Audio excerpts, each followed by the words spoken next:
আপনি আল্লাহর ইবাদত করলেন, এত বুজুর্গ দেখালেন, অবশ্য বৈশাখ উদযাপন করতে গিয়ে আপনার বিবেকের কাছে বাঁধলো না, কলিজার মধ্যে ভয় হলো না, একটা বারের জন্য চিন্তা হলো না আমি একজন রোজাদার। ঠিক কিনা বলেন? এই মানুষগুলা হলো মুশরিকদের অন্তর্ভুক্ত। কে বলেছেন? কোন? আল্লাহ বলেছেন, আমি তো বলছি না, আল্লাহ বলছেন ওয়ালা তাকুনু মিনাল মুশরিকিন, মুশরিকদের অন্তর্ভুক্ত তুমি হয়ো না। তারা কুফরি কাজে আন্দোলন দেয়, তারা সকল সময়ের জন্য শিরিক কাজের মধ্যে ইন্ধন দেয়, কুফরি কাজ করে, জামাত তরক করে, ইচ্ছাকৃতভাবে নামাজকে তরক করে, কিন্তু শয়তানি কার্যক্রম যত রয়েছে কোনটা তারা বাদ দেয় না। আছে না নাই বলেন? মুসল্লি হলো তিন প্রকার, ইমানদার তিন প্রকার। কয় প্রকার কথা বলেন? এক প্রকার হলো দেখা দেখি কাজ করে। আপনি সারা মাস নামাজ পড়লেন, রোজা করলেন, আপনি সারাটা বছর আল্লাহকে ভয় করে চললেন, আপনাকে কিছু মানুষ যখন পান্তা, ইলিশ মাছ আর কচু ঘাটি খাওয়ার জন্য যখন আপনাকে আমন্ত্রণ করলো, ডাকলো, আপনি তখন ওই খাবার গ্রহণ করার আগ দিয়ে আল্লাহ রাব্বুল আলামিনকে ভয় কেন আপনি করলেন না? ঠিক কিনা? দেখা দেখি চলে যান, মনে করেন কিচ্ছু বুঝি না, কেউ বুঝে না। সবগুলা যদি কেউ না বোঝে, যিনি বোঝে তিনি হলো কে? 31শে ডিসেম্বর রাত্রিবেলায় আপনার উদযাপন করতে হবে। সারা বছর উদযাপন করলেন, সারা বছর কার্যক্রম করলেন, কোনদিন আপনি একটা রাতের জন্য তাহাজ্জুদ পড়তে গেলেন না, তাহাজ্জুদ পড়লেন না। অথচ এই রাত্রে রান্না, এই বছরের রান্না ওই বছরে খাওয়ার জন্য রাত ভোর আপনি বসে বসে অপেক্ষা করছেন আর তামাশা করছেন, আর একজন মুসলমান হিসাবে আপনি দাবি করেন কেন? ঠিক না বলেন? এইগুলা হলো মুশরিকদের অন্তর্ভুক্ত। 2 নাম্বার হলো পরিবেশ পরিস্থিতিকে মেনটেন করতে যায়। আছে না নাই বলেন? আপনি একজন ইমানদার, আপনি পরিবেশ পরিস্থিতি মেনটেন করতে যাওয়ার দায়িত্ব হলো আপনার না, আপনার। আল্লাহ রাব্বুল আলামিন বলেন, শোনো,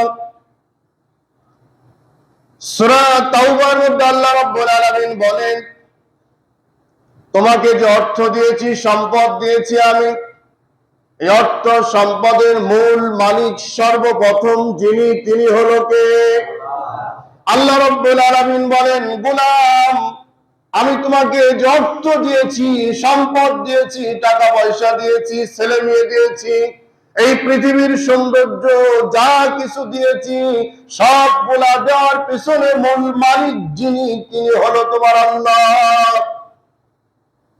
এগুলো আল্লাহ দিয়েছেন। তুমি যখন খরচ করবে, খরচ করার সময় আল্লাহ অসন্তুষ্ট হবে এমন কোন কাজে এক তিল পরিমাণ পয়সা তুমি ব্যয় করবে না। এগুলো আমাদের আমানত। এগুলা কি বলেন? আমানত দিয়েছেন আল্লাহ। এই আমানতকে আপনার হিসাব আল্লাহর কাছে দিতে হবে। কিয়ামতের দিন অবশ্যই আল্লাহ রাব্বুল আলামিন আপনার আমানত সম্পর্কে হিসাব চাইবেন। তাহলে আল্লাহ যদি হিসাব চেয়ে বেড়ান, হিসাব চান, তাহলে যারা হলো বৈশাখ উদযাপন করতে গেলেন, যারা হলো আপনার ওই 31শে ডিসেম্বর উদযাপন করতে গেলেন, এরকম হাজারো উদযাপন যেগুলা করলে ইবলিস সন্তুষ্ট হয়, ওই ইবলিসের গোষ্ঠীগুলো এই কাজ যখন করলো, ওই সময় কি আল্লাহ রাব্বুল আলামিন ঘুমিয়ে থাকে নাকি? বলেন, ঘুমিয়ে থাকে? বলেন, মনে করে বেটা ওর চাইতে শিয়ান গিরা পৃথিবীর কেউ নাই, হ্যাঁ, বললেই তোমার কলিজায় হিট লাগে, পরিবর্তন হও না কেন? আমার ভাইরা, ইউসুফ আলাইহিস সালাম যখন জুলেখার ইউসুফ আলাইহিস সালামকে জুলেখা যখন প্রেমের প্রস্তাব দিয়ে দিলেন, কুকামের প্রস্তাব দিলেন, ঘরের মধ্যে আবদ্ধ করলেন, ইতিহাস আপনারা জানেন। সেই সময় জুলেখা ওই ঘরের মধ্যে যে দেবতা মুখের উপরে কাপড় দিয়ে ঢেকে দেয়। ইউসুফ আলাইহিস সালাম জিজ্ঞাসা করলেন, ইউসুফ আলাইহিস সালাম বললেন, জুলেখা, এই কাপড় দিয়ে দেবতার মুখটা তুমি ঢেকে দাও কেন? বলে, ইউসুফ, তুমি কি জানো না একটু পরে তোমার সাথে কি কাজে লিপ্ত হব আমি এই কাজে লিপ্ত হব, অথচ আমার দেবতা তাকিয়ে তাকিয়ে দেখবে, এটা কোনোদিন হতে পারে না। ওই জন্য কাপড় দিয়ে মুখটাকে আমি ঢেকে দিয়ে দিলাম।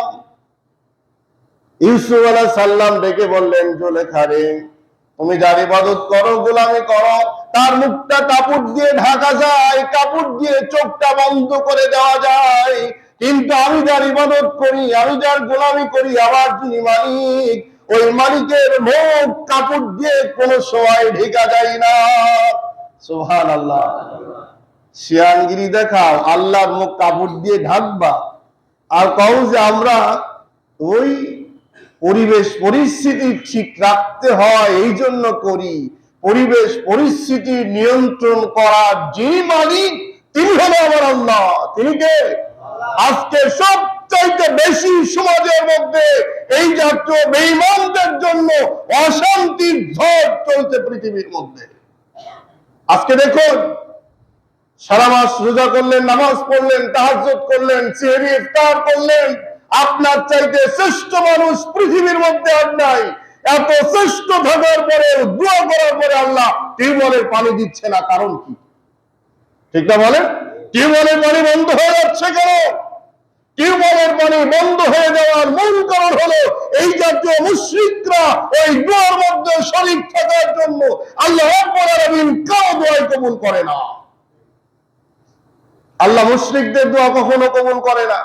অন্তরের মধ্যে বাসা আছে মাকড়সার, এই মাকড়সার বাসা অন্তরের মধ্যে গেঁথে রেখে আপনি যত নামাজ পড়েন, আল্লাহকে সিজদা করেন, আল্লাহর গোলামি করেন, কোনো ইবাদত আল্লাহ কবুল করবে না। আগে আপনার অন্তর পরিষ্কার করতে হবে। আল্লাহ বলছে, ইন্নানি আনাল্লাহ লা ইলাহা ইল্লা আনা ফাবুদুনি, আপনি আল্লাহর ইবাদত ব্যতীত কারো ইবাদত করো না। আর মুসলমানের ছেলে মেয়েরা যখন বৈশাখ উদযাপন করতে যায়, যাওয়ার সময় তামাশা দেখো আর পাকা পাকা শগুনগুলা পিছনে পিছনে যাও, আর তখন বলো যে আমরা পরিবেশ পরিস্থিতি ঠিক করতে চাই, অথচ অসংখ্য মানুষ না খেয়ে রাস্তার মধ্যে ঘুরছে, অসংখ্য মানুষ ডাস্টবিনের খাবার খাচ্ছে, তাদের দিকে তোমরা তাকাও না। আসে না নাই বলেন? তুমি যাও পান্তা ইলিশ মাছ খাইতে না? আমার ভাইয়েরা, গরিব মানুষ আমরা যারা, পান্তা তো প্রতিদিনই খাওয়া লাগে, তাদের লাগে কিনা বলেন? পান্তা যখন খাবা, প্রতিদিন মরিচ পেঁয়াজ দিয়ে পান্তা যখন খাচ্ছ, ওই পান্তা খাওয়ার কোনো দিবস লাগে আর বলেন? বেটা বেয়াদবির আর জায়গা পাও না। এরপরে হলো ভালোবাসা দিবস। আরে ভালোবাসা দিয়েই তো আমাদের জন্ম, কি বলেন?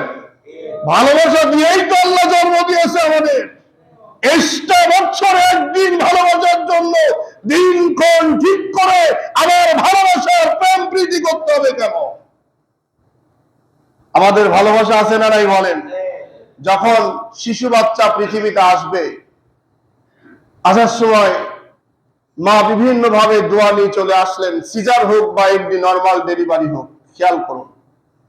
মা দোয়া নিলেন, সকলের থেকে দোয়া নিলেন, মার চোখের মধ্যে পানি। পরিবার পরিজন অস্থির একটি ভাব কাজ করছে, অস্থিরতা। অস্থিরতার মধ্যে দুইটা জিনিস কাজ করছে। একটি হলো না জানি কোন দুর্ঘটনা ঘটে, না জানি কি অবস্থা হয়।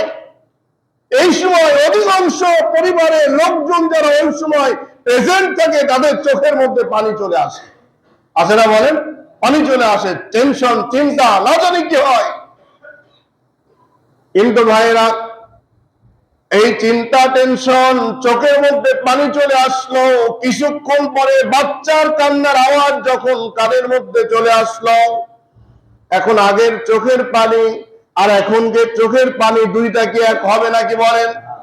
চোখের পানি চোখ ভর্তি পানি, চোখ ভিজা পানি, সন্তানের কান্নার আওয়াজ যখন আসলো, আপনার কাছে যখন খবরটা চলে আসলো বাচ্চা এবং মা দুইজনই সুস্থ আছে, টেনশন করবেন না। এবার